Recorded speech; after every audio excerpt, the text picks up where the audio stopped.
যে আমার জীবনে আমার আমল নামায় অন্য কোনো পাপ অপরাধ থাকুক বা না থাকুক, চেষ্টা করতে হবে কোনোটাই যেন না থাকে। আল্লাহ না করুন যদি কোনো অপরাধ থাকেও আমার আমল নামার জন্য দুটি অপরাধ না থাকে। আল্লাহর জমিনে সবচেয়ে মহা অপরাধ, এই অপরাধটা এরকম যে এই অপরাধটাকে বলা যায় ক্ষমার অযোগ্য।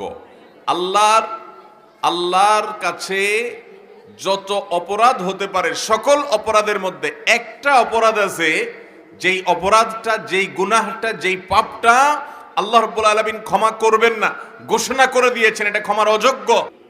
আপনি যত ভালো কাজ করেন, যত নেকামল করেন, যত ইবাদত বন্দেগী করেন, যত তাসবিহ তেলাওয়াত করেন, যত কোরআন পড়েন, যত ওয়াজ মাহফিল শুনেন, যত ওয়াজ করেন, যত হজ করেন, যত উমরা করেন, যত ভালো কাজ করেন, আল্লাহ বলছেন লা ইয়াহবাতান্না আমালুক, অবশ্যই অবশ্যই আপনার আমল বরবাদ হয়ে যাবে, সমস্ত আমল ক্যান্সেল হয়ে যাবে, ডিলেট হয়ে যাবে, এগুলোর কোনো মূল্য বা ভ্যালু আল্লাহর কাছে হবে। সকল যুগের, সকল সমাজের, সকল দেশের, সকল ভাষার, একবারে সে আদম আলাইহিস সালাম থেকে নিয়ে শুরু করে আমাদের নবী মুহাম্মদ সাল্লাল্লাহু আলাইহি সাল্লাম শেষ নবী পর্যন্ত সকল নবী রাসূলদের প্রতি আল্লাহ রাব্বুল আলামিনের একটা কমন ফরমান ছিল, একটা কমন অর্ডার ছিল। নামাজের ক্ষেত্রে ব্যবধান ছিল। কোন নবী রাসূলের প্রতি আল্লাহ তাআলা 5 ওয়াক্ত নামাজ দিয়েছেন, তো কাউকে 1 ওয়াক্ত হয়তো দিয়েছে। কারণ নামাজের ধরন একরকম ছিল, আরেকজনটা আরেক রকম ছিল। কোন নবী রাসূলকে আল্লাহ তাআলা একটা জিনিস ফরজ করেছেন, ওই জিনিসটা হয়তো অন্যদের উপরে ফরজ করেন নাই। কিন্তু এই একটা বিষয়ে আমাদের নবীজি সাল্লাল্লাহু আলাইহি সাল্লামকে আল্লাহ বলেছেন যে আপনার প্রতি আর আপনার আগে যত নবী রাসূল এসেছেন সবার প্রতি আল্লাহর আসমানি একটা কমন অর্ডার ছিল। সেটা কি? লা ইন আশরাকতা লা ইয়াহবাতান্না আমালুক ওয়া লা তাকুনান্না মিনাল খাসিরিন। হে রাসূল, কমন যে অর্ডার ছিল সেটা হলো, যদি আল্লাহর সঙ্গে শিরিক করেন, আল্লাহর কোনো পার্টনার সাব্যস্ত করেন, তাহলে আপনি যত ভালো কাজ করেন, যত নেকামল করেন, যত ইবাদত বন্দেগী করেন, যত তাসবিহ তেলাওয়াত করেন, যত কোরআন পড়েন, যত ওয়াজ মাহফিল শুনেন, যত ওয়াজ করেন, যত হজ করেন, যত উমরা করেন, যত ভালো কাজ করেন, আল্লাহ বলছেন লা ইয়াহবাতান্না আমালুক, অবশ্যই অবশ্যই আপনার আমল বরবাদ হয়ে যাবে, সমস্ত আমল ক্যান্সেল হয়ে যাবে, ডিলেট হয়ে যাবে, এগুলোর কোনো মূল্য বা ভ্যালু আল্লাহর কাছে হবে। ওয়ালা তাকুনান্না মিনাল খাসিরিন। শুধু সেটাই নয়, এরপর ক্ষতিগ্রস্তদের মধ্যে আপনি চলে যাবেন এবং তাদের কাতারে শামিল হয়ে যাবেন। আপনার কোনো আমল আল্লাহর কাছে আর মাকবুল হবে না। ভাইরা আমার, এই আয়াত বলছে শিরক কত বড় অপরাধ, কত জঘন্য অপরাধ। আল্লাহ রাব্বুল আলামিন কোরআনে হাকিমে লোকমান হাকিম নামক আল্লাহর নেককার বান্দা, প্রিয় বান্দা, তিনি তার সন্তানকে কিছু উপদেশ দিয়েছেন। আল্লাহর কাছে এত পছন্দ হয়েছে, কোরআনে সূরা লোকমান নামে একটা আলাদা সূরা আছে। এই সূরাতে আল্লাহ তাআলা লোকমান হাকিম তার সন্তানকে কি কি উপদেশ দিয়েছেন পৃথিবীর ইতিহাসের সকল বাবা মায়েরদের জন্য, সেই উপদেশগুলো আল্লাহ তাআলা উল্লেখ করে আমাদের জন্য সেটা শিক্ষণীয় এবং অনুসরণীয় করে রেখেছেন।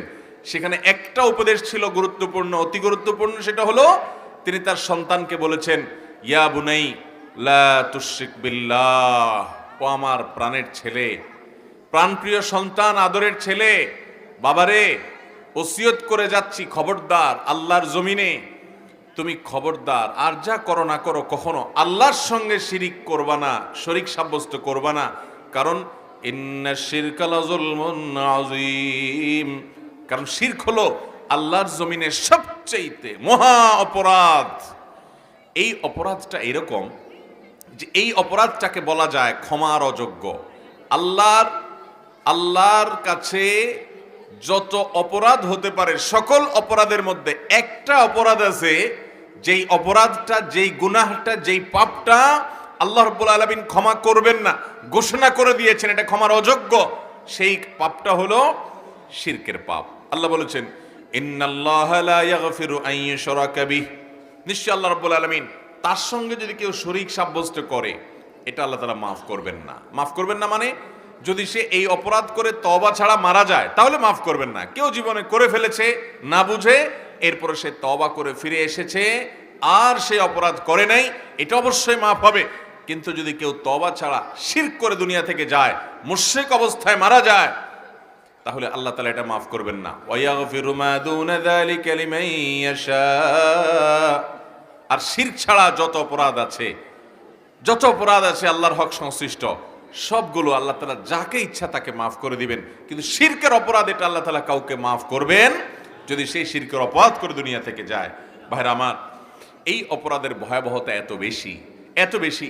আমাদের প্রিয় নবী সাল্লাল্লাহু আলাইহি সাল্লামের সাথে মক্কার মুশরিকদের বিরোধটাই ছিল এই অপরাধ নিয়ে। তারা আল্লাহকে স্বীকার করত, আল্লাহকে ডাকত, আল্লাহর কাছে দোয়া করত, প্রার্থনা করত, ইবাদত করত, সবই ঠিক ছিল, সবই করত।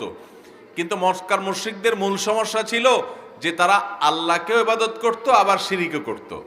আল্লাহর মাঝে আর বান্দার মাঝে বিভিন্ন পীর, বিভিন্ন ব্যক্তি, বিভিন্ন রকমের উপাস্যকে, মূর্তিকে, প্রতিমাকে তারা মধ্যস্থতাকারী সাব্যস্ত করে তাদের মাধ্যমে আল্লাহর ইবাদত করত। গোলামি আল্লাহর করত, কিন্তু মাধ্যম ছিল তাদেরকে ইবাদত করত, তার মাধ্যমে আল্লাহর ইবাদত করত। এই জন্য তারা মুশরিক হয়েছে। আর এই কারণেই তাদের সাথে সারা জীবনের সংগ্রাম ছিল আমাদের নবী করিম সাল্লাল্লাহু আলাইহি সাল্লামের। ভাইরা আমার, অন্য সব ধর্মের মানুষের সাথে মুসলমানদের, ঈমানদারদের, তাওহীদবাদীদের, একত্ববাদে বিশ্বাসী মানুষদের অন্যতম প্রধান পার্থক্যই হলো যে ওরা শিরক করে। ঈমানদারকে ইসলাম শিরক করার অনুমোদন করে না। আল্লাহ তাআলা শিরককে হারাম করেছেন, সবচেয়ে জঘন্য হারাম।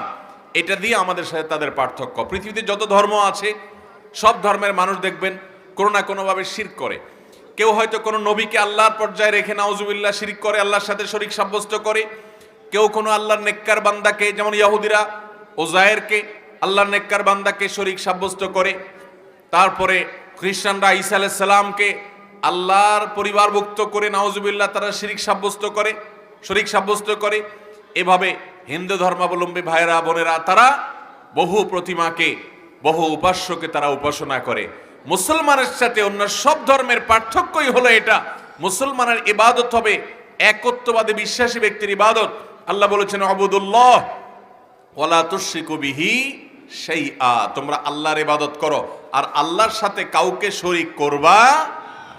অতএব ভাইরা আমার, আমাদের এই সবকটা নিয়ে যেতে হবে আজ, যে আমার জীবনে, আমার আমল নামায় অন্য কোনো পাপ অপরাধ থাকুক বা না থাকুক, চেষ্টা করতে হবে কোনোটাই যেন না থাকে। আল্লাহ না করুন যদি কোনো অপরাধ থাকেও, আমার আমল নামার জন্য দুটি অপরাধ না থাকে। তার একটি হলো বান্দার হক, মানুষের পাওনা দেনা, মানুষকে ঠকানো, মানুষের প্রতি জুলুম করা, অবিচার করা, যে কোনোভাবে মানুষের হক নষ্ট করা, এটা যেন আমল নামায় না থাকে, কারণ এটা আল্লাহ মাফ করবেন না।